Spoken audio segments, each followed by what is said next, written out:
The gunshot that killed Theresa James's husband wasn't meant for him. But that didn't make him any less dead when they laid him in the hard Montana ground 3 days before Christmas in 1878. Theresa stood at the edge of the grave in Paradise, a small mining town nestled in the Madison Valley, watching as two men she barely knew shoveled frozen earth over the pine box that held Robert's body. She was 23 years old, a widow with $17 to her name and nowhere to go. The December wind cut through her threadbare coat like a knife, and she wrapped her arms around herself, trying to hold in what little warmth remained in her body and her heart. The banker's son had been drunk, showing off his father's pistol in the saloon. The bullet went wild, crashed through the window, and found Robert walking past on his way home from his shift at the Silver Bell mine. He died in Theresa's arms before the doctor could even arrive, his last words an apology that she was the one who should have been making. She'd brought him to Montana with promises of a fresh start. Back in Ohio, she'd been nothing but trouble to her family. A wild spirit, they called her, unladylike, unmanageable. She'd run off with Robert when she was 19, a gentle man who worked as a clerk and who loved her despite all her faults. He'd followed her dream of heading west, leaving behind his steady job and his family, all because she couldn't settle for a conventional life. And now he was dead because of it. The men finished their work and touched their hats respectfully before walking away. Theresa remained, her boots sinking slightly into the snow-dusted ground. She didn't cry. She'd done all her crying the first night, and now there was only a hollow numbness where her heart used to be. Mrs. James. She turned to find Reverend Walsh approaching, his round face pink from the cold. "The ladies' auxiliary has taken up a collection," he said gently. "It's not much, but it should help you get back to Ohio, back to your family." Theresa looked at the coins in his outstretched hand. Going back to Ohio meant admitting defeat. It meant facing her parents' disappointment, her sister's pitying looks. It meant living as the foolish daughter who'd gotten her husband killed chasing pipe dreams out west. "Thank you, Reverend," she said, taking the money. "But I won't be going back." His eyebrows rose. "Surely you have people there who can help you." "I'm sure they'd help," Theresa said. "But I can't face them, not after this." The Reverend frowned. "Paradise is a rough town for a woman alone, Mrs. James. The mines bring in all sorts. You'd need employment, and there aren't many respectable positions available." She knew what he meant. The saloons were always hiring, but that path led nowhere good. Still, the idea of returning to Ohio, of seeing the knowing looks in her mother's eyes, made her stomach turn. "I'll find something," she said with more confidence than she felt. Over the next 2 weeks, Theresa learned just how limited her options were. The general store didn't need help. The hotel had a full staff. The dressmaker took one look at Theresa's rough hands and uneven stitching and sent her on her way. Her money dwindled as she paid for a tiny room above the barber shop, the cheapest lodging she could find. She was down to her last $3 when she saw the notice posted outside the land office. A rancher named Benjamin Rourke was looking for a housekeeper for his spread 20 miles outside Paradise. Room and board included, plus $15 a month. Theresa copied down the directions with a borrowed pencil, knowing she had no choice but to try. She had no references, no experience, and no other prospects. But she could clean and cook, at least well enough to keep herself alive. The next morning, she paid a freighter 50 cents to let her ride along in his wagon heading in that direction. He was a taciturn man who didn't ask questions, which suited Theresa fine. The landscape rolled past, vast and white and beautiful in a way that still made her heart ache despite everything. The mountains rose in the distance like ancient guardians, their peaks sharp against the winter sky.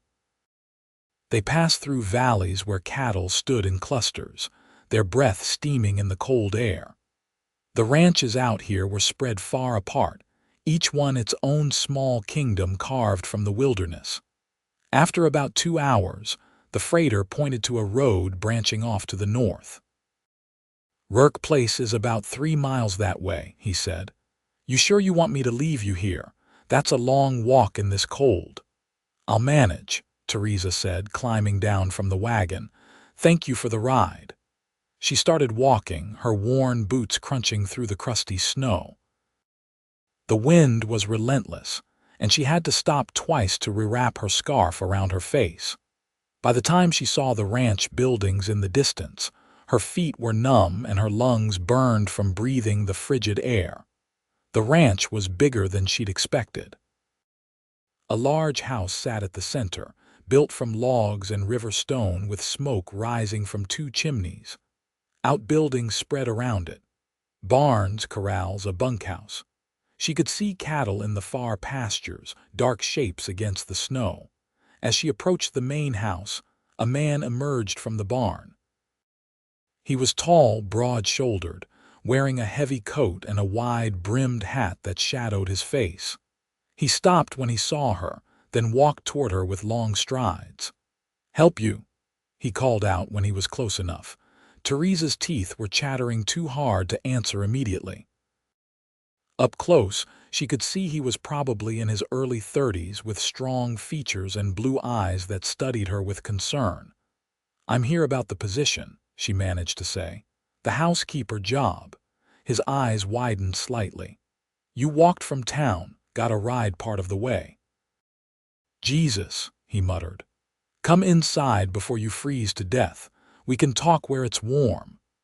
He led her to the house, his hand hovering near her elbow without quite touching her, as if ready to catch her if she fell. The warmth hit her like a wall when they stepped inside, and she swayed slightly. "Sit," he ordered, guiding her to a chair near the fireplace. "I'll get you something hot to drink." Theresa sat, too cold and tired to argue. She looked around the room while he disappeared into what she assumed was the kitchen. The house was well built, the furniture solid and practical. But there was a definite lack of a woman's touch. Dust covered most surfaces and the floor needed sweeping. Dishes were piled on a side table. He returned with a cup of coffee, pressing it into her hands. "Drink slowly." She obeyed, feeling the warmth spread through her chest. He sat down across from her, removing his hat. His hair was dark brown, slightly too long, and his face had the weathered look of someone who spent most of his time outdoors. "I'm Benjamin Rourke," he said. "This is my ranch." "Theresa James," she replied. "I'm a widow. My husband died 2 weeks ago." Something shifted in his expression. Sympathy, perhaps. "I'm sorry for your loss," she nodded, staring into her coffee. "I need this job, Mr. Rourke. I won't lie to you. I need it badly. I don't have references and I've never been a housekeeper before. But I'm a hard worker and I learn quickly." "Why aren't you going back east?" he asked. "Surely you have family." "I do," Theresa said, "but I can't face them. Not after what happened." "What did happen?" She told him the story, surprised at how steady her voice remained. When she finished, he was quiet for a long moment. "Doesn't sound like it was your fault," he finally said. "I convinced him to come west," Theresa said. "He was happy in Ohio, he had a good job, a future, but I wanted adventure. I wanted something more, and it got him killed." "A drunk with a gun got him killed," Benjamin corrected. "That's not on you." Theresa looked up at him, searching his face for signs of judgment or pity. She found neither. Just a straightforward honesty that was somehow more unsettling. "I appreciate you saying that," she said. "But it doesn't change the facts. I make poor choices, Mr. Rourke.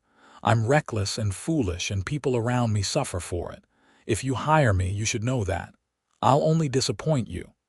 She wasn't sure why she said it. Maybe because she was tired of pretending to be something she wasn't. Maybe because she wanted him to refuse her so she could stop fighting and just give up. But Benjamin Rourke just looked at her with those steady blue eyes and said, "Impossible. You're my every hope fulfilled." Theresa blinked, certain she'd misheard. "What?" "I've been looking for a housekeeper for 6 months," he said. "I've had 3 different women come out here. The first one took one look at the place and refused to get off the wagon. The second one lasted 2 days before she said she couldn't handle the isolation. The third one stole my mother's silver and ran off with one of my ranch hands." Despite everything, Theresa felt a small smile tug at her lips. "That's a low bar to clear." "Maybe so," he said, "but you walked 3 miles in freezing weather just to ask for this job. That tells me you've got determination. And you're honest about your faults, which is more than most people. So as far as I'm concerned, you showing up on my doorstep is a damn miracle." Theresa studied him, trying to understand if he was serious. His expression remained open and earnest. "I haven't even asked about the work," she said. "What exactly would I be doing?" "Cooking, cleaning, laundry," Benjamin said. "I've got 5 ranch hands who bunk in the cabin. They do their own cooking and cleaning out there, so you'd just be taking care of the main house and my meals. I won't lie, the place needs a lot of work. My mother used to live here, but she passed 3 years ago, and I haven't been able to keep up with it while running the ranch." "I'm not a very good cook," Theresa admitted. "Can you boil water without burning it?" "Yes." "Then you're already better than me," he said. "The job's yours if you want it, Mrs. James. $15 a month, room and board. There's a bedroom on the ground floor you can use. Door has a lock if that makes you feel safer." Theresa felt tears prick her eyes at his casual consideration for her comfort. She blinked them back. "When would I start?" "Right now, if you're up for it," Benjamin said. "Though honestly, you look about ready to collapse." "Why don't you rest for the remainder of the day, and we'll start fresh tomorrow?" she wanted to argue, to prove she was strong enough to work immediately. But her body was screaming for rest, and she was learning that sometimes accepting help wasn't weakness. "Thank you," she said quietly. "I'd appreciate that." Benjamin showed her to a bedroom on the ground floor. It was simple but clean, with a bed, a dresser, and a window that looked out toward the mountains. True to his word, there was a lock on the door. "Outhouse is behind the main house," he said. "There's a pump in the kitchen for water. If you need anything, I'll be in the barn for the next few hours." After he left, Theresa sat on the bed and finally let herself feel the full weight of her exhaustion. She'd been running on fear and desperation for weeks, and now that she had a moment to breathe, everything crashed over her. She curled up on top of the blankets and fell asleep almost instantly. When she woke, the room was dark. Panic seized her for a moment before she remembered where she was. She fumbled for the lamp on the bedside table and managed to light it with shaking hands. Someone had been in the room while she slept. There was a tray on the dresser with bread, cheese, and dried apples. A pitcher of water sat beside it. Theresa felt her throat tighten at the kindness of it. She ate slowly, savoring each bite. She couldn't remember the last time she'd had a full meal. When she finished, she lay back down properly under the covers this time and stared at the ceiling. She'd been given a second chance. She couldn't afford to waste it. The next morning, Theresa woke before dawn, a habit from her weeks of anxiety-driven insomnia. She dressed in her least worn dress, braided her dark hair, and ventured into the kitchen. The state of it made her wince. Every surface was cluttered with dirty dishes, empty cans, and what looked like the remnants of several failed cooking attempts. The floor was grimy, and something in the corner might have been a potato at some point but was now just a wizened lump. She rolled up her sleeves and got to work. By the time Benjamin came in from the morning chores, she had the kitchen halfway clean and a pot of oatmeal cooking on the stove. He stopped in the doorway, staring. You didn't have to start this early, he said. I wanted to, Theresa replied. I owe you for yesterday, for the food and for letting me rest. You don't owe me anything, Benjamin said. That's just basic decency. She thought about the Reverend's barely concealed eagerness to ship her back east, the potential employers who dismissed her without a second glance, the landlord who tried to charge her double when he realized she was alone. In my experience, basic decency isn't all that common, she said. Benjamin looked like he wanted to argue but seemed to think better of it. Instead, he said, that oatmeal smells good. It wasn't good. It was passable at best, but he ate 2 bowls without complaint and thanked her sincerely when he was done. I'll be out with the cattle most of the day, he said. The hands and I are moving the herd to the south pasture. There's supplies in the pantry if you need anything, and please don't feel like you have to tackle everything at once. Take your time. After he left, Theresa looked around the house and made a mental list. The kitchen needed a deep clean. The floors throughout needed sweeping and scrubbing. The windows were so dirty she could barely see through them. The bedroom upstairs, which she assumed was Benjamin's, probably needed attention too, though she felt strange about entering his private space. She decided to focus on the common areas first. She worked steadily through the morning, scrubbing and organizing. Her hands, already rough from weeks of struggling, grew raw from the lye soap in cold water. But there was something satisfying about seeing the surfaces emerge clean under her efforts. Around noon, she took a break to make herself some lunch. There was salt pork in the pantry, and she fried some up with the last of the slightly soft potatoes. Not exactly gourmet fare, but it filled her stomach. As she ate, she looked out the window at the vast expanse of snow-covered land. She could see tiny figures in the distance, Benjamin and his hands working with the cattle. The isolation that had driven away the previous housekeepers didn't bother her. After the noise and crowding of paradise, the quiet felt peaceful. She spent the afternoon tackling the main room, beating the dust from the rugs and washing the windows until they sparkled. By the time the sun started to set, her back ached and her hands were bleeding in a few places, but the house looked noticeably better. She was attempting to make dinner, nervously consulting a cookbook she'd found in the pantry when Benjamin returned. He stamped the snow from his boots and removed his coat, then stopped and looked around. "Did you clean all day?" he asked, his tone caught between impressed and concerned. "I took breaks," Theresa said. "Is stew acceptable for dinner? I'm afraid my repertoire is limited." "Stew is perfect," Benjamin said, "but Mrs. James, you're bleeding." She looked down at her hands, surprised. She'd gotten so used to the pain she'd stopped noticing it. "It's nothing. Just from the cleaning." Before she could react, he'd crossed the room and taken one of her hands in his, examining it with a furrowed brow. His hands were warm and calloused, gentle despite their size. "This is more than nothing," he said. "Wait here." He disappeared and returned with a tin of salve and some clean cloth. He sat her down at the table and began carefully cleaning and bandaging her hands, his touch surprisingly delicate. "You don't have to work yourself to the bone," he said quietly. "I hired you because you needed the job, not because I expected you to kill yourself proving your worth." "I'm not," Theresa protested. "I'm just doing what needs to be done."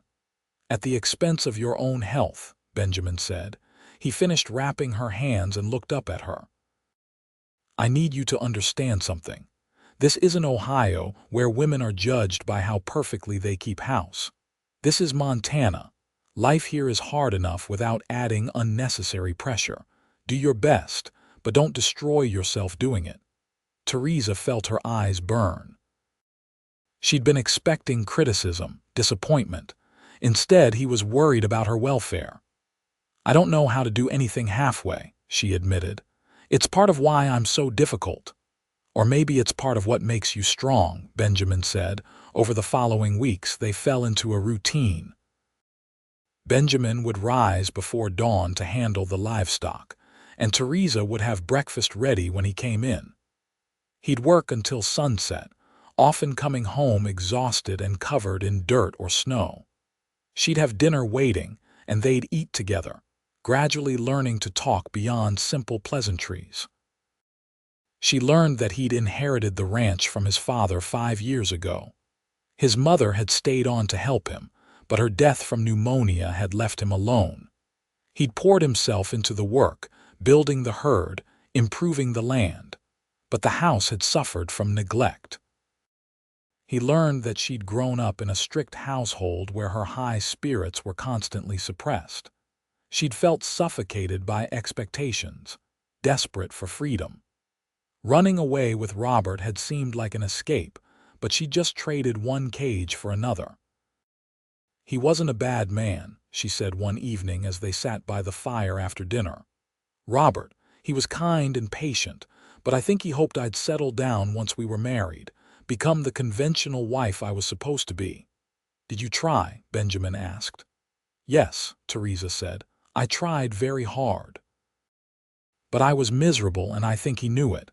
Coming west was supposed to fix that. A fresh start, new possibilities. Instead, it got him killed." "You can't keep blaming yourself forever," Benjamin said gently. "Can I?" Theresa looked at him. "If I'd just been content with what I had, he'd still be alive." "Maybe," Benjamin said. "Or maybe not.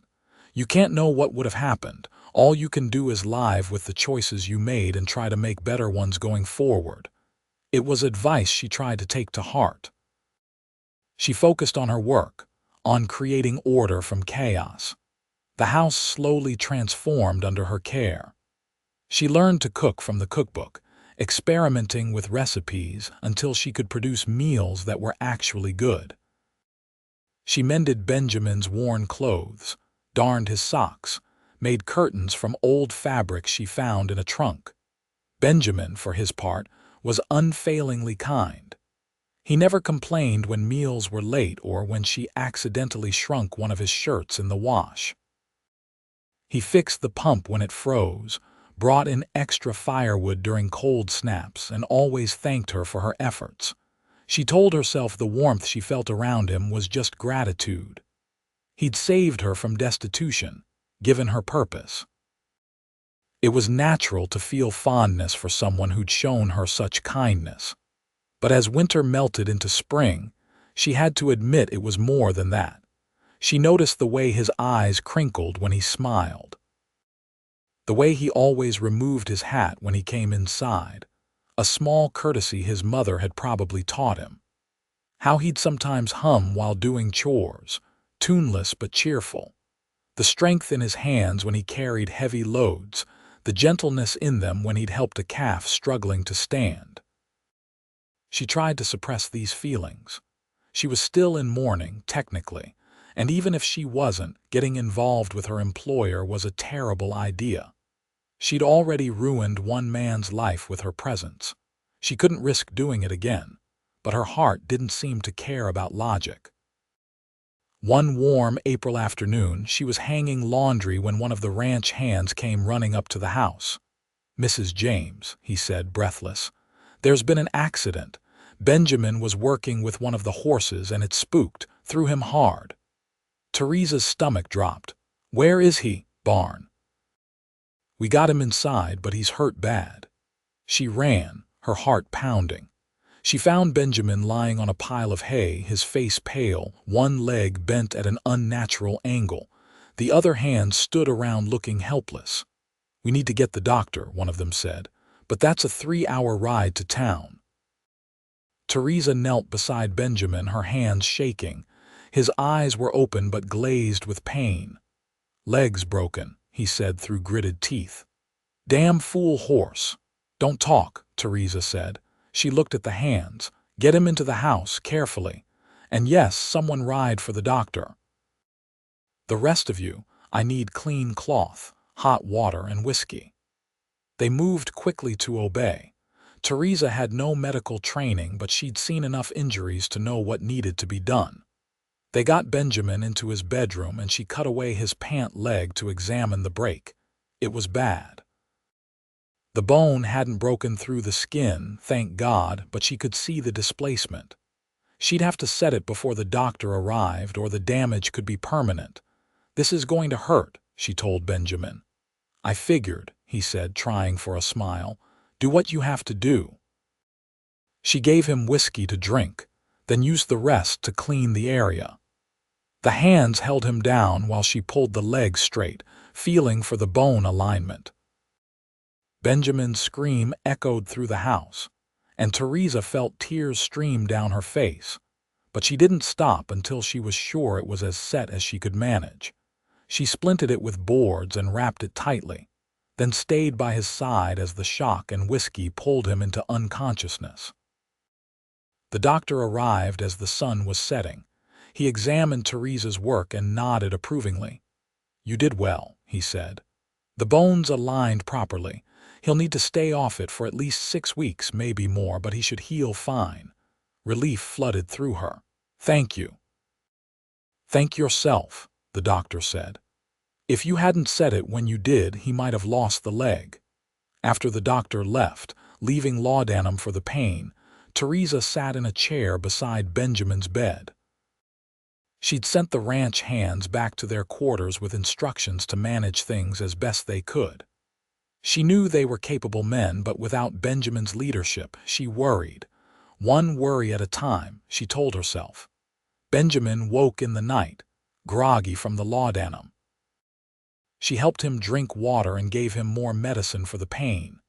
"You saved my leg," he said, his words slightly slurred. "The doctor said it properly," Theresa said. "But you were the one who acted fast," Benjamin said. "You were the one who knew what to do." His hand found hers, squeezing weakly. "Thank you. You gave me a home when I had nothing," Theresa said. "This is the least I could do." Over the next several weeks, Theresa's responsibilities expanded dramatically. She still managed the house, but now she was also Benjamin's nurse. She brought him meals, changed his bandages, helped him with the humiliating necessities of being bedridden. He was a terrible patient, frustrated by his immobility and worried about the ranch. She had to force him to rest, threatening to sit on him if he tried to get up before the doctor allowed it. "You're surprisingly bossy for a housekeeper," he grumbled one day. "You're surprisingly stubborn for a man who almost lost his leg," she countered. But beneath the bickering was a growing intimacy. They talked for hours, sharing stories from their pasts. He told her about growing up on the ranch, learning to ride before he could properly walk. She told him about sneaking out of her bedroom window as a girl, exploring the woods behind her house while her family thought she was doing needlepoint. "You were always wild," Benjamin said with a smile. "My mother's word was incorrigible," Theresa said. "I think the word is spirited," Benjamin said, "and there's nothing wrong with that." As he grew stronger, he was allowed to move around on crutches. Theresa watched him carefully, ready to catch him if he fell. One afternoon, they were on the porch, Benjamin insisting he needed fresh air when he turned to her with an intense look. "I need to tell you something," he said. Her heart began to race. "What is it?" "These past weeks, being around you every day, talking with you, I've realized something," Benjamin said. "I've come to care for you, Theresa, more than just as my housekeeper, more than just as a friend." Theresa felt her breath catch. "Benjamin." "I know it's probably too soon," he continued. "You're still mourning your husband, and I'm your employer, which makes this complicated. But I couldn't keep it to myself anymore. You're strong and brave and honest, and you make me laugh even when I'm in pain. I've never met anyone like you." "You don't understand," Theresa said, feeling panic rise in her chest. "I'm not who you think I am. I'm selfish and reckless, and I hurt the people I love. I told you before, I'll only disappoint you." "And I told you that's impossible," Benjamin said. He reached for her hand. You're my every hope fulfilled, Theresa. These months with you have been the happiest I've had since my mother died. You brought life back into this house, into me. Whatever mistakes you think you've made, whatever you think you are, it doesn't change how I feel. I got my husband killed, she said desperately. No, you didn't, Benjamin said firmly. A drunk with a gun killed your husband. You loved him enough to follow his dreams, and that's not a crime. You wanted more from life, and that's not wrong. You're human, Theresa. Flawed and real and wonderful because of it, not despite it. Theresa felt tears streaming down her face. I'm afraid. I'm so afraid of hurting you like I hurt him. Then don't run away, Benjamin said. Stay and let me love you. Let yourself love me back if you can. We'll face whatever comes together. She looked at him, this man who'd shown her nothing but kindness and respect, who'd seen her at her worst and still thought she was worth something, who looked at her like she was precious instead of problematic. I do love you, she whispered. I've been trying not to, but I do. Then that's all that matters, Benjamin said. He kissed her then, gentle and sweet, and Theresa felt something inside her chest that had been broken begin to mend. But loving him and believing she deserved him were two different things. Over the following weeks, as Benjamin recovered and returned to work, Theresa found herself waiting for the other shoe to drop. Surely something would go wrong. Surely her presence would bring disaster. She became overly cautious, second-guessing every decision. When she cooked, she checked and rechecked to make sure nothing burned. When she cleaned, she was meticulous to the point of obsession. She was terrified of making a mistake that would prove Benjamin wrong about her. He noticed, of course. One evening, he found her scrubbing the kitchen floor for the third time that day. Theresa, he said gently, what are you doing? There was a stain, she said, not looking up. The floor is clean, Benjamin said. It's been clean since this morning. I just want everything to be perfect, she said. He knelt beside her, ignoring his still healing leg, and took the scrub brush from her hands. Why? Because if I'm perfect, maybe I won't ruin this, she said. Maybe I won't ruin you. You're not going to ruin me, Benjamin said.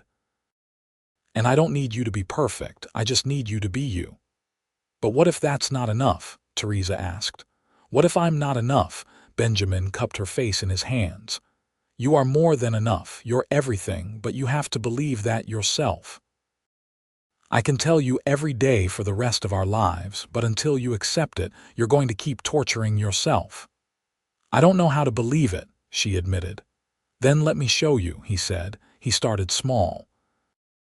When she made a meal that didn't turn out well, he thanked her for the effort and helped her figure out what went wrong without criticism. When she accidentally broke a dish, he just swept it up and told her about the time he'd broken his mother's entire set of china trying to juggle them as a child. He shared his burdens with her, asking for her opinion on ranch decisions. He treated her as a partner, not just an employee or even just a woman he loved. He valued her thoughts, her instincts. Slowly, carefully, Theresa began to trust that this was real. That she could have this happiness without it being ripped away.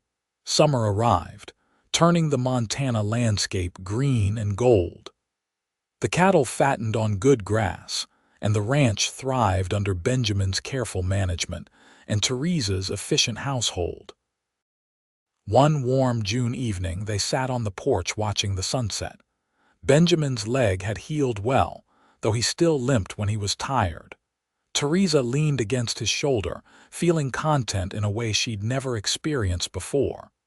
Marry me, Benjamin said suddenly. Theresa sat up, looking at him in shock. What? Marry me, he repeated. I love you. I want to spend my life with you. I want to wake up next to you every morning and fall asleep beside you every night. I want to build a future with you, have children with you if you want them, grow old with you. Benjamin, she said, her heart pounding. Are you sure, really sure? I've never been more sure of anything, he said. He pulled a ring from his pocket, a simple gold band with a small ruby. "This was my mother's. I'd be honored if you'd wear it." Theresa looked at the ring, then at Benjamin's face. She saw no doubt there, no hesitation. Just love and hope and certainty. She thought about Robert, about the guilt she'd carried for so long. She'd loved him in her way, but it had been a safe love, a comfortable love. What she felt for Benjamin was terrifying in its intensity, but it was also real and true and mutual. Robert would want her to be happy. She knew that. He'd been kind to the end, and he wouldn't want her to spend the rest of her life punishing herself. "Yes," she said. "Yes, I'll marry you." Benjamin's face broke into the widest smile she'd ever seen. He slipped the ring onto her finger, and it fit perfectly. They were married in paradise on a warm July day, with the reverend officiating and half the town in attendance. Theresa wore a simple dress she'd sewn herself, with wildflowers in her hair. Benjamin wore his best suit, the one his mother had made him for church. As they exchanged vows, Theresa felt a peace settle over her. This was right. This was where she was meant to be. The ranch hands threw a celebration back at the house, with music and dancing and more food than seemed possible. Theresa danced with Benjamin under the stars, his arms strong around her, and felt truly happy for the first time since she could remember. Their wedding night was tender and sweet, both of them nervous but eager. Benjamin was patient, making sure she felt safe and cherished. Afterward, lying in his arms in the bed they would now share, Theresa finally let go of the last of her guilt. "I love you," she said. "I love you so much it scares me." "Love should be a little scary," Benjamin said, kissing her forehead. "It means it matters. It means it's real." Life as Benjamin's wife was different from being his housekeeper, but the work remained largely the same. The difference was in how she felt doing it. She wasn't just maintaining a house now. She was building a home. Their home. She planted a vegetable garden, coaxing tomatoes and beans and squash from the Montana soil. She made curtains for every window, bright, cheerful fabric she ordered from a catalog. She learned to can and preserve, filling the pantry with jars of pickles and jams and vegetables for the winter. Benjamin expanded the herd, buying more cattle and improving the grazing land. The ranch prospered, and with the profits, he made improvements to the house. A new stove for the kitchen. Glass windows to replace the oiled paper in the bedroom. A rocking chair he made himself, insisting they'd need it eventually. Theresa knew what he was hinting at, and part of her wanted it too. But another part was afraid. What if she was a terrible mother? What if she passed on all her flaws to a child? She confided these fears to Benjamin one night. He listened quietly, then said, "Do you think your mother was perfect?" "No," Theresa admitted. "She was strict and judgmental, and she never understood me." "And yet you turned out pretty wonderful," Benjamin said. "We're all flawed, Theresa. We all make mistakes. But love covers a multitude of sins. Our children, if we have them, won't need perfect parents. They'll just need loving ones." "I want to believe that," she said. "Then start practicing," he said with a smile. 3 months later, Theresa realized she was pregnant. The knowledge filled her with equal parts joy and terror. She told Benjamin over dinner, watching his face carefully for his reaction. He dropped his fork, stared at her for a moment, then let out a whoop of joy that probably scared the cattle. He pulled her into his arms, spinning her around, laughing and crying at the same time. "We're having a baby," he said. "We're having a baby." His joy was infectious. Theresa found herself laughing too, the fear receding in the face of his pure happiness. The pregnancy was difficult at times. Morning sickness lasted well into the afternoon most days.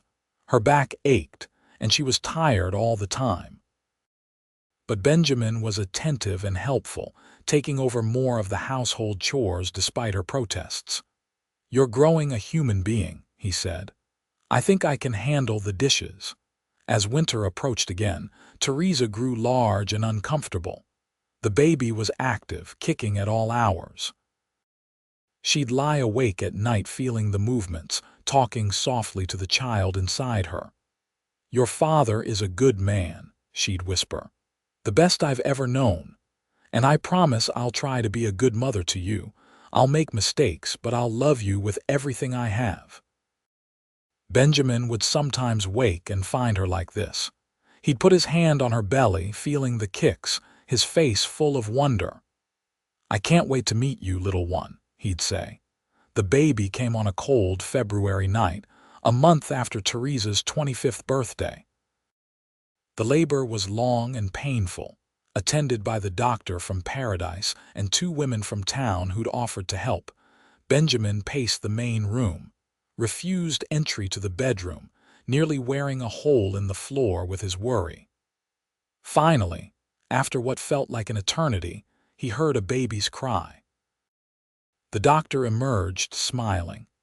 "You have a son, Mr. Rourke, strong and healthy, and your wife is doing well." Benjamin practically ran into the bedroom. Theresa lay propped up on pillows, exhausted but glowing, holding a tiny bundle wrapped in blankets. She looked up as he entered, tears streaming down her face. "Meet your son," she said. Benjamin approached slowly, almost afraid to breathe. She shifted the blanket and he saw a tiny red face, eyes squeezed shut, one small fist waving in the air. "He's perfect," Benjamin whispered. "We should name him after your father," Theresa said. "If you'd like." Benjamin's eyes grew wet. His father had been named Thomas. "Thomas Rourke," he said. "It suits him."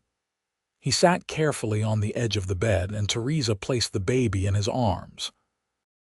Benjamin held his son with a kind of reverent care, looking down at the tiny face with absolute wonder. "Hello, Thomas," he said softly. "I'm your father, and I promise I'm going to do everything I can to be worthy of that." Theresa watched them, her heart so full it felt like it might burst.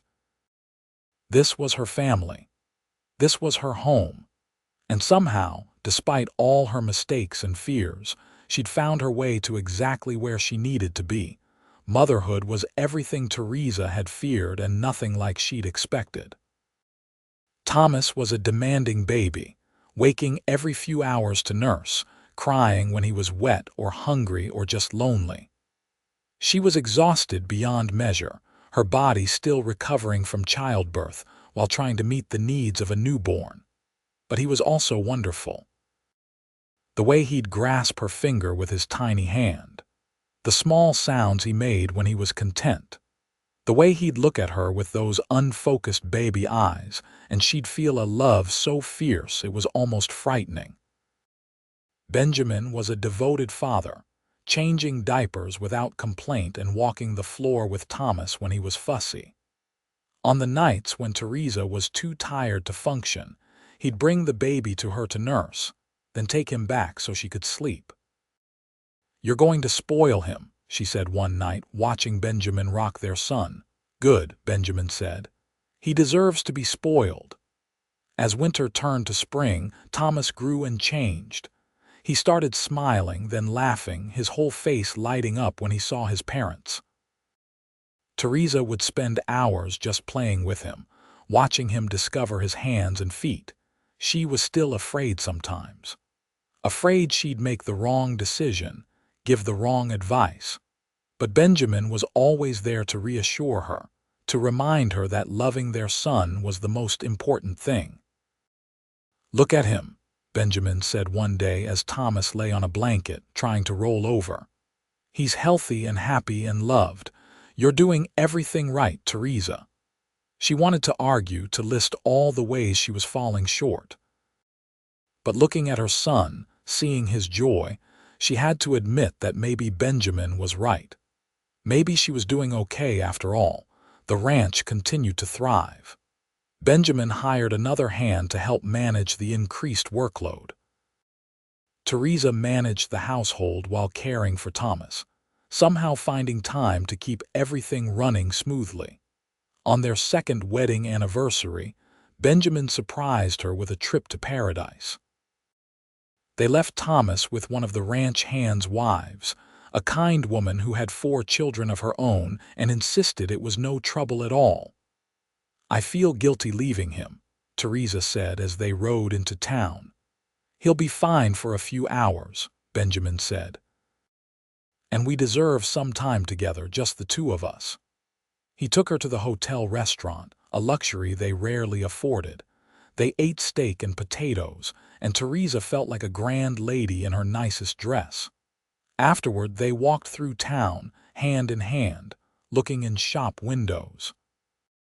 "Do you ever miss Ohio?" Benjamin asked. Theresa thought about it. "Sometimes I miss certain things. The trees, mostly, the way autumn looked, but I don't miss the life I had there." "No regrets about heading west?" he asked. She stopped walking, turning to face him. "I regret what happened to Robert. I'll always regret that, but I can't regret the path that led me to you, to Thomas, to the life we've built." Benjamin pulled her close, kissing her softly. "I love you, Theresa Rourke." "I love you too," she said, and she meant it with every fiber of her being. When Thomas was a year old, Theresa realized she was pregnant again. This time, the knowledge brought more joy than fear. She'd survived motherhood once, she could do it again. Their daughter was born in the spring, an easier birth than Thomas had been. They named her Margaret, after Benjamin's mother. She had Theresa's dark hair and Benjamin's blue eyes, and she was the most peaceful baby Theresa had ever encountered. "She makes up for how difficult her brother was," Theresa said, nursing Margaret while Thomas played at her feet. "Thomas wasn't that bad," Benjamin said. Theresa raised an eyebrow. "You don't remember the 3 months where he cried every night from sunset to midnight?" "I've blocked that out," Benjamin admitted. Life with 2 children was chaotic but wonderful. Thomas adored his little sister, always wanting to help care for her. He'd bring her toys, sing to her in his off-key toddler voice, and get upset if she cried. "He's going to be a good man," Theresa said, watching Thomas gently pat Margaret's back. "He has a good example," Benjamin said, pulling Theresa close. The years passed in a blur of ordinary moments that somehow added up to an extraordinary life. Thomas learned to ride, sitting in front of Benjamin on the saddle. Margaret took her first steps chasing after chickens in the yard. They added onto the house, creating more bedrooms and a larger kitchen. The ranch grew too. Benjamin bought more land, expanding their grazing territory. They weathered hard winters and dry summers, droughts and early snows, but they weathered them together, and that made all the difference. When Thomas was 8 and Margaret was 7, they had another child, a son they named Daniel. And 3 years after that, twin girls arrived, Emily and Claire, completing their family. Theresa was 34 years old and the mother of 5 children. Some days she could barely believe it. The wild girl who'd run away from Ohio, the widow who'd thought her life was over, was now the matriarch of a thriving family. She wasn't perfect. She made mistakes daily. She lost her temper when the children fought. She burned dinners when she was distracted. She sometimes felt overwhelmed by the sheer amount of work involved in keeping everyone fed and clothed and happy. But she was also happy. Genuinely, deeply happy in a way she'd never imagined possible. One evening, after getting all 5 children to bed, a process that had taken nearly 2 hours, Theresa collapsed on the sofa beside Benjamin. "I'm exhausted," she said. "I know," he said, putting his arm around her. "But they're all alive and uninjured, so I'm calling today a success." Theresa laughed. "The bar gets lower every year." "The bar adjusts to reality," Benjamin said. He kissed the top of her head. "You're an amazing mother, Theresa, and an amazing wife. I hope you know that." "I'm trying to believe it," she said. "Still?" Benjamin asked gently. "After all these years," Theresa thought about it. The truth was, The voice that told her she wasn't good enough had gotten quieter over the years. It still spoke up sometimes, especially when she was tired or stressed, but it no longer dominated her thoughts. "It's better," she admitted. "Most days I can see that I'm doing okay, that we're doing okay." "We're doing better than okay," Benjamin said. "Look at what we've built. This ranch, this family, this life. We did that together." Theresa looked around the room. There were toys scattered on the floor despite her earlier attempts to tidy. Drawings from the children covered one wall. Books and papers and the general chaos of a large family filled every corner. It was messy and imperfect and absolutely beautiful. "We did, didn't we?" she said softly. As the children grew, they each developed their own personalities. Thomas was serious and responsible, already showing signs of being a natural leader. Margaret was creative and kind, always making up stories and caring for wounded animals. Daniel was the adventurer, constantly climbing things and exploring. The twins were a study in contrasts. Emily was outgoing and bold while Claire was quiet and thoughtful. Theresa loved them all fiercely, individually and as a whole. She loved watching them interact, the way they fought and made up, protected each other and drove each other crazy. Benjamin was their anchor, steady and patient. He taught the boys to ranch and the girls too, insisting that everyone should know how to work the land. He was firm when he needed to be, but more often he was gentle, guiding rather than commanding. "You're a better parent than I am," Theresa said one day, watching him help Claire overcome her fear of horses. "I'm not," Benjamin said. "I'm just different. They need both of us, your passion, my calm. Your creativity, my practicality. We balance each other." It was true. They did balance each other. Benjamin tempered her impulses and she pushed him to take chances. Together they were stronger than either would have been alone. When Thomas turned 18, he announced he wanted to stay on the ranch and help run it. Theresa felt a complicated mix of pride and fear. She wanted him to have choices, opportunities beyond the hard life of ranching, but Benjamin understood. "This is his choice," he said, "and it's a good one. He loves this land like I do. There's no shame in that." Margaret wanted to be a teacher. She left for the territorial school at 16, breaking Theresa's heart but also making her incredibly proud. Her daughter was brave and determined, going after what she wanted. The younger children were still finding their way, but Theresa trusted they'd figure it out. She and Benjamin would support whatever paths they chose. On Theresa's 40th birthday, Benjamin surprised her with a gift. It was a journal, leather-bound and beautiful. "I thought you might want to write down your story," he said, "for the grandchildren someday." Theresa opened the journal, running her fingers over the blank pages.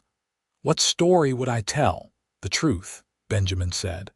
"About a brave woman who came west and built a life despite her fears. About a family created from love and determination. About a life well lived." That night, after everyone was asleep, Theresa sat at the kitchen table with a lamp and the journal. She thought about what to write, where to start. Finally, she put pen to paper. "I came to Montana running from myself," she wrote. "I thought I was broken, irredeemable. I thought I'd destroyed everything I touched, but I was wrong. I wasn't broken, I was just scared. And the man who became my husband taught me that being scared is okay, that making mistakes is human. That love, real love, isn't about perfection. It's about choosing someone despite their flaws because of their flaws and letting them choose you back."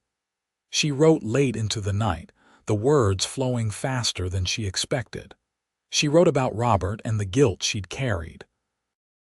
About arriving at the ranch desperate and hopeless. About Benjamin looking at her and seeing something worth saving. She wrote about falling in love, about learning to trust, about the birth of each child and the way motherhood had transformed her. about the hard times and the good times and the ordinary times that somehow added up to a beautiful life. When she finally set down the pen, the sky was lightening with dawn. Benjamin appeared in the doorway, sleepy and concerned. "Couldn't sleep?" he asked. "I was writing," Theresa said. She showed him the pages filled with her handwriting. He read a few paragraphs, then looked up at her with tears in his eyes. "This is beautiful. It's our story," she said. "Yours and mine." "It's mostly yours," Benjamin said. "I just had the good sense to recognize something precious when I saw it." Theresa stood and wrapped her arms around him. After all these years, he still made her heart race. His touch still felt like coming home. "You saved me," she said. "No," Benjamin corrected gently.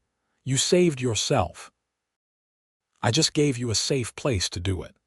The years continued to pass. Margaret came home from school, married a kind young doctor, and settled in paradise. They visited often, and Theresa delighted in watching her daughter's own family begin to grow. Thomas married a rancher's daughter from a neighboring spread, combining the properties and creating an even larger operation. He and his wife had 3 children in quick succession, and Theresa became a grandmother. Holding her first grandchild, a boy named after Benjamin, Theresa felt the circle complete. She'd come west with nothing, broken and lost. Now she had children and grandchildren, a legacy that would continue long after she was gone. Daniel decided to try his hand at mining, heading to the hills with a partner. Emily became a nurse, inspired by her sister's husband. Claire stayed home, helping Theresa manage the household and showing a talent for breeding horses. The twins were 22 now, beautiful young women with their whole lives ahead of them. Theresa looked at them and saw herself at that age, full of restless energy and desperate dreams. But they had something she hadn't had. They had a secure foundation, parents who loved them unconditionally, and the confidence that came from being truly seen and valued. "Don't make my mistakes," she told them one day. "What mistakes?" Emily asked. Theresa thought about it. "Actually, make whatever mistakes you need to make. Just don't let them define you. Don't let them convince you that you're not worthy of love and happiness." "Did you think that?" Claire asked softly. "For a long time," Theresa admitted, "until your father taught me different." Benjamin was 57 now, his dark hair liberally streaked with gray. He moved a bit slower than he used to, the old leg injury giving him trouble in cold weather. But he was still strong, still capable, still the best man Theresa had ever known. They celebrated their 25th wedding anniversary with all their children and grandchildren gathered at the ranch. It was chaos, wonderful and exhausting, the house filled with laughter and noise. That night, alone in their bedroom, Benjamin held Theresa close. 25 years, he said. "Best 25 years of my life." "Mine too," Theresa said, "though I have to admit some of it was hard." "The best things usually are," Benjamin said, "but we made it. Through everything we made it. Because of you," Theresa said, "because you never gave up on me." "Because we never gave up on each other," Benjamin corrected. Theresa thought back to that desperate winter day when she'd walked to the ranch, certain she had nothing to offer. She remembered telling him she'd only disappoint him, and his immediate, certain response, "Impossible. You're my every hope fulfilled." He'd been right. She'd brought life and love and chaos into his world, and he'd given her stability and acceptance and unconditional support in return. They'd built something beautiful together. Not perfect, but real. Not easy, but worthwhile. "I love you," she said, "more than I can ever express." "Then don't try to express it," Benjamin said. "Just keep living it." And she did. They had 10 more years together, good years filled with watching their family grow. More grandchildren arrived, filling the house with energy and joy. The ranch prospered under Thomas's management, and Benjamin was able to step back, enjoying a slower pace. He and Theresa would sit on the porch in the evenings, watching the sun set over the land they'd worked so hard to build. They'd talk about the past, about the children, about nothing and everything. "You have any regrets?" Benjamin asked one evening. "Just one," Theresa said. "That Robert didn't get to live a full life. He deserved that." "He did," Benjamin agreed, "but his death wasn't your fault." "You know that now, right?" "I do," Theresa said. And she meant it. It had taken years, but she'd finally let go of that guilt. She'd honored Robert's memory by living well, by being happy, by not wasting the second chance she'd been given. "What about you?" she asked. "Any regrets?" "Not a single one," Benjamin said. "Every choice I made led me to you, to our family. I wouldn't change any of it." When Benjamin passed away at 67, peacefully in his sleep, Theresa was devastated but also grateful. They'd had 35 years together, more than many people got. He'd lived long enough to see all their children settled and happy, to know 16 grandchildren and 3 great-grandchildren. His last words to her had been simple. "Love you," he'd said, squeezing her hand. "Always have, always will." She'd held him through the night, feeling the moment his breathing stopped, his body going still. And though her heart broke, she also felt a strange peace. He hadn't suffered. He'd been surrounded by love. He'd lived a good life. The funeral brought the entire family together. Thomas gave the eulogy, speaking about his father's integrity, his kindness, his unwavering commitment to family and land. Margaret sang a hymn, her voice breaking with emotion. The younger children shared memories, some funny, some touching, all revealing the depth of Benjamin's impact on their lives. Theresa sat in the front pew, surrounded by her children and grandchildren, and felt the weight of Benjamin's love even in his absence. He'd given her so much. He'd seen her at her worst and loved her anyway. He'd taught her to see her own worth, to believe in herself. She would miss him every day for the rest of her life. But she wouldn't regret a moment they'd had together. After the funeral, Theresa moved into the smaller house that Thomas and his wife had built on the property. She couldn't manage the big house alone, and they'd been asking her to move in with them for years. She kept busy, helping with the grandchildren, maintaining her garden, writing in her journal. She documented everything, wanting future generations to know the story of how their family began. She lived for another 15 years, long enough to see great-great-grandchildren born. Long enough to watch Thomas's oldest son take over the ranch. Long enough to see the legacy she and Benjamin had built continue to grow and thrive. On her 80th birthday, surrounded by more family than she could count, Theresa looked around the room and felt overwhelmed with gratitude. All of this huge, chaotic, beautiful family, had started with a desperate woman walking through the snow and a kind man who saw past her fear to the person she could become. "What are you thinking about, Grandma?" one of her great-grandchildren asked. "I'm thinking about how lucky I am," Theresa said, "and how blessed I've been." That night, she wrote what she knew would be her last journal entry. "I came to Montana expecting nothing but hardship and loneliness.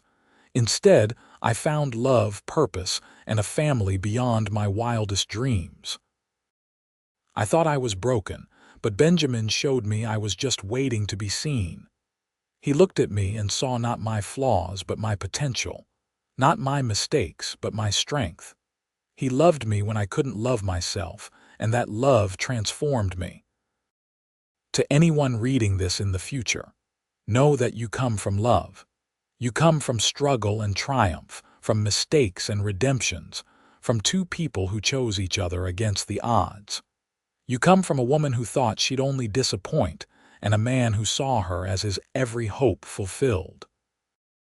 And you come from a love story that started in the hardest of times and endured through everything life could throw at it. May you be as blessed in love as I have been. May you find someone who sees you truly and loves you anyway. May you build something beautiful from the ashes of your fears. And may you always remember that you are worthy of love, no matter what mistakes you've made or what flaws you think you have. You are worthy. You are enough. You are loved. Theresa passed away peacefully 6 months later in her sleep, a smile on her face. They buried her next to Benjamin in the family plot, under the wide Montana sky they'd both loved so much. Thomas stood at the grave, his own hair now gray, and spoke to the assembled family. "Our mother used to say she came to Montana running from herself," he said. "But I think she was really running toward something, toward the person she was meant to be, toward the life she was meant to live. She found that here with our father, and she gave all of us an example of what real love looks like. Not perfect love, but true love. Not easy love, but enduring love. They built something together that will last for generations. And I think that's the best legacy anyone could leave." Years later, one of Theresa's great-great-grandchildren found the journals in an old trunk. She read them cover to cover, crying and laughing at the story of a desperate widow and a lonely rancher who'd found each other and built an empire of love. The ranch still stood, though it had changed hands within the family several times. The house had been expanded and renovated, but the bones were still the same. And on the wall in the main room hung a photograph of Benjamin and Theresa from their 25th anniversary, his arm around her shoulders, both of them smiling at the camera with joy that transcended the old sepia tones. Below the photograph was a plaque with an inscription: "Benjamin and Theresa Rourke, married July 1879. He saw her worth when she couldn't. She brought him back to life when he'd forgotten how to live. Together they built a legacy of love that continues to this day." And beneath that, in smaller letters, the words that had started it all. "I'll only disappoint you," she warned. "Impossible, you're my every hope fulfilled," he replied. The great-great-grandchild touched the plaque gently, feeling a connection to these ancestors she'd never met. Their story had started in tragedy and fear, but it had become something beautiful. They'd taken broken pieces and created something whole. And as she looked around the ranch, at the land that had supported generations of her family, at the house that had sheltered them all, she understood that love wasn't about perfection. It was about seeing someone truly and choosing them anyway. It was about being brave enough to accept love even when you didn't think you deserved it. It was about two people standing together against the world and building something that would last long after they were gone. Theresa and Benjamin's love story had ended, but its impact rippled forward through time, touching lives they'd never know, inspiring hearts they'd never meet. They'd started with nothing but each other and built everything, and in the end that was more than enough. It was everything.